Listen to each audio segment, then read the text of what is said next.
just so y'all can understand what's going on here. First of all, remember, we had Media Matters on the show, I believe it was Friday. Well, they reported that most of the newscasts, so this thing happened Thursday in the New York Times.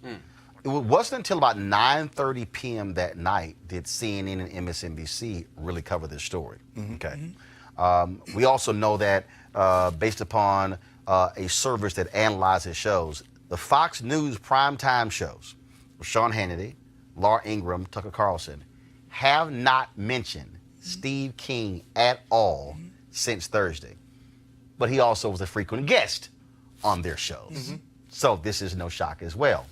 But to understand, and then also, then Media Matters reported on Monday that mainstream media spent 5 times as much on Congresswoman Tlaib calling Trump an MF than they did on Steve King's initial comments. 5 times as much coverage. So it's no surprise today that NBC News sent out an email from their Standards and Practices Division, which was reported in the Huffington Post. They sent out guidelines to all of its on-air people, NBC, also MSNBC, reporters, anchors, contributors, telling them not to call Steve King's comments racist. This is what their letter said. They could use the language, what many are calling racist. But they're saying you can't call it racist. Social media, when this story dropped, not having any of it, ripped NBC News. Then they issued a new guidance to reporters and anchors saying, quote, "We revised our guidance on Steve King's comments. It is fair to characterize King's comments as racist and point out that he has a history of racist comments, and the context can be shared that others hold that view as well." But see the schizophrenia? This is, right. So you sent a statement out. Flat out. Flat out. Can't use this language. Makes no sense. Then all of a sudden, after you get criticized, and based upon additional reporting, they got lots of internal criticism. Oh, okay, I'm sorry. Y'all can go ahead and use it, which I mean, like, which you know may also explain, because it's very interesting. You know, I've done a number of segments, actually not a number, recently on MSNBC, where I have been very clear and open about whiteness and white fear. It's no surprise that my bookings have dramatically dropped because I have been very clear and upfront about this. What NBC basically is saying is, oh yeah, y'all, let's dance around it. Let's dance around this whole issue of what he said. That email, that guideline is an abomination. But we allowed that to happen, and the reason why I say that is because I'll say black folk, and I'll tell you, allow media to constantly call us, you know, this is the shooter, deranged individual versus the troubled teen. We see that all the time. That didn't just start with Stephen King. That's been happening, right? So it's on us to address that. It's on us to support programs like yours and ensure that our eyes go in a different direction. So again, this is now a turning point for us. What are we going to do now that we've seen it for you know, some amazing reason? Republicans are now joining together to stamp this out.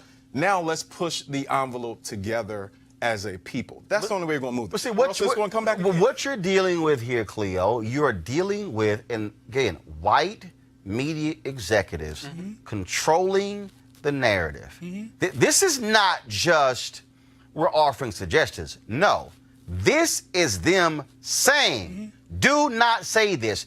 I can tell you, I spent 6 years at CNN. I don't recall ever someone telling me, in fact, no. I remember when I said on the air, I said, anytime CNN books down Trump, we should run a crawl at the bottom that says, for entertainment purposes only. And then I got an email from Ken Joutz, who was executive vice president, telling me, don't criticize Donald Trump when he's coming on our network. And I said, no. I'm like, because like, you're not, like, to tell me what I can and cannot say. But this is literally a network, NBC, saying, No. Don't say that. Don't you dare. Yeah. You can't call it that. You can say others are saying that's complete BS. Go ahead. Well, the media, as we all know, I'm talking about so-called mainstream, which is code for white media, is very, very powerful. And because it's very, very powerful and it hypnotizes people, I think we need to be crystal clear about the white supremacist elephant in the room. The bottom line is that NBC, CNN, ABC, everybody else is in cahoots with the white supremacy agenda, which is why they are careful and schizophrenic and strategic around what people can say, but then when it gets exposed, they change back. Like I said on one of your shows, and more than one previously, there's racists who are shamed by being called racist, who will act like they're not racist because they want to be shamed, who are racist. So I just want to reiterate to the audience that when you watch that, they used to say back in the day, ABC stands for all but Caucasians or something. NBC was nothing but Caucasians, and CNN was a Caucasian news network, and they had all kinds of ways of using that C for Caucasian and all of these different. Well, it's real, and we just saw evidence. But I have to close with this because I got in trouble for saying this once. I think even on your show, me and Lauren Burke were talking. Trump is the gift that keeps on giving.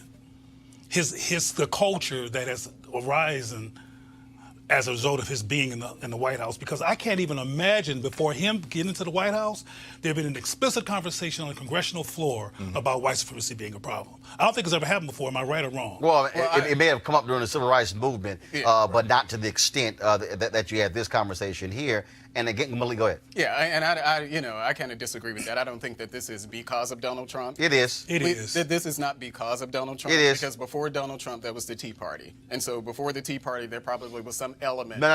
You had the Tea Party. You had the Tea Party. You had conversations.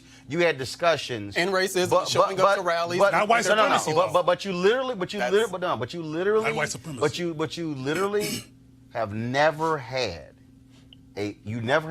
in modern a president sending out a tweet praising a Pat Buchanan column, which in itself was a white supremacist column. Dude, you haven't had that. You haven't had a president standing there and say no. Yeah. But you haven't. I'm talking about. Look, I only been on this earth 50 years. I get You ain't had a president say after Charlottesville, good folks on both sides. I mean, you have not had a president who literally had a speechwriter. I'm talking about modern times. A speechwriter who shared a panel with a white supremacist and tried to hide it. His top advisor, Stephen Miller. This man here was the hero of white supremacist Richard Spencer. So this is not normal. No, The number of people who have been fired, who got into the administration, then who got fired when he got exposed for racist writings and comments. We haven't seen this in a long time. That's all Trump. Go ahead. But one more thing. No, go ahead. No. Official point. That right there is I absolutely agree with. But my point is that this idea of racism, whether it's white racism or white supremacy, I don't really draw a big distinction between the two of them. No, but we've had these elements. Yes. No. We've had white supremacy and racism, but it went frankly underground. It was overt. We have not. It was covert. We have not had this very much overt, I don't give a damn. Doc, the day after the election, you had white kids walking up to Latino kids saying, y'all going back home. Right. Bruh, we have not seen that. That is Trump. But go ahead, Malik. So it's less about, I hear the Trump thing, and I think, he becomes a platform by which that travels. Brookings Institute talks about 2040, right? With whites being a permanent minority. 2043. When that happens, you're talking about survival now. So you have a race saying we need to survive. That's a different conversation. Oh, no, it's the one I've been having, but they're saying it right now. They ain't waiting to 2043. Oh, I agree. Their fear is right now because their fear is what we might do to them based on what they did to us. Absolutely. So listen, you could take Trump out and put Big Bird Yep. there. It was going to happen because of the circumstance and what's occurring. Now, African Americans have to be careful because everything that's going on right now, we are slowly dwindling as well. Our net family income has not raised since 2000. No, I got you. Right? So everybody's talking about survival. The question is, what are we going to do about it? We can tweet about it. We can do Facebook, but we better organize. Yeah, but the thing for me, and this is, first of all of this is connected. Agreed. All this is connected. Steve King is connected to Barr and the Attorney General. It's connected to the U.S. Census decision in terms of what they want to put on there. Good question. What you just said, which I've been talking about since 2009, all of these things are connected. They are connected to white supremacy. That's right. Agreed. They are connected to we trying to hold on to power. Trying to alter or add the citizenship question, the 2020 census, is designed because of 2043. Absolutely. Putting these young white hardcore conservatives on the federal bench is all tied to white supremacy, to maintaining power. When you begin to look, so all of these things we're talking about, they're all connected. Yeah. They're all, and what I'm saying is, the Republican Party, as Congressman Meeks said, is going to have to deal with the reality of their voter suppression, of all of these different things, because they're all feeding into the same trough. Right. And that trough is, oh my God, we losing power. We see what's about to happen. And we've been ignoring them black people. We've been ignoring Latinos. And damn it, the numbers are growing. And the reality is, and the reason they're trying to rush right now with Steve King is because their deal is, the problem here is, he ain't covert. Right. He's overt. Right.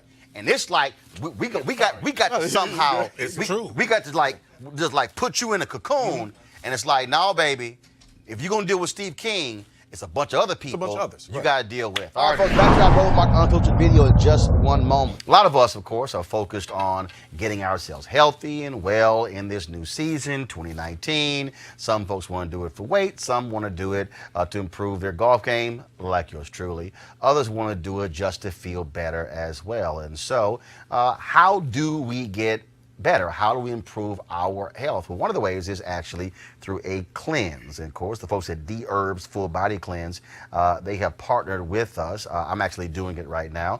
This is the third time I've done one of their cleanses. And you look at all the abuse that we do to our bodies, the food that we eat, processed food, fried foods, all of that. What this does is literally clean your system. All that toxic buildup that drags you down, that also could be dangerous for you later. This helps you feel better, also gives you more energy as well. Now, if you want to lose some of those stubborn pounds, you can do so through the full body cleanse. And so what I want you to do is go to dherbs.com, and use the promo code Roland. Yes, ROLAND, for a discount when you check out. Now back to your Roland Martin Unfiltered video. You want to check out Roland Martin Unfiltered? YouTube.com/Roland S. Martin. And subscribe to our YouTube channel. There's only one daily digital show out here that keeps it black and keep it real. It's Roland Martin Unfiltered. See that name right there? Roland Martin Unfiltered. Like, share, and subscribe to our YouTube channel. That's YouTube.com/Roland S. Martin. And don't forget to turn on your notifications so when we go live, you'll know it.